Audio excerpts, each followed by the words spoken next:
নমস্কার। কবি সুবোধ সরকারের লেখা ঘুষ রবীন্দ্র রচনাবলীর নবম খণ্ড দিয়ে চাপা দেওয়া সুইসাইড নোট। ছেলেকে লেখা। লিখে হাতে ব্লেড নিয়ে বাথরুমে ঢুকেছিলেন মাস্টার মশাই। দুপুরবেলা কাজের লোক বাথরুমের তলা দিয়ে রক্ত আসতে থেকে চিৎকার করে ওঠে। ছেলেকে লেখা এই তার প্রথম এবং শেষ চিঠি। অরুণী, আমি বিশ্বাস করি সন্তান পবিত্র জলের মতো। যদিও তোমার সাথে আমার সম্পর্ক তেমন ভালো নয়, তবু তোমাকেই লিখে রেখে যাই। গত 2 বছর তোমার মায়ের চিকিৎসা যাবৎ আমার যৎ সামান্য সঞ্চয় আপাতত নিঃশেষিত। চিকিৎসার ব্যয়ভার আমি আর নিতে পারছিলাম না। জীবনে তোমার টাকা ছুঁইনি, মরেও ছুঁব না। আমি আজীবন ছাত্র পড়িয়েছি, জ্ঞানে তো কোনো অন্যায় করিনি।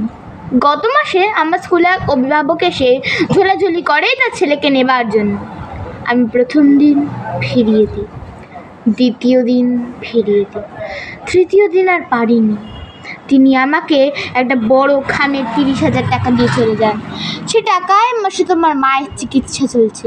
জানি না তিনি আর বাড়ি ফিরবেন কিনা।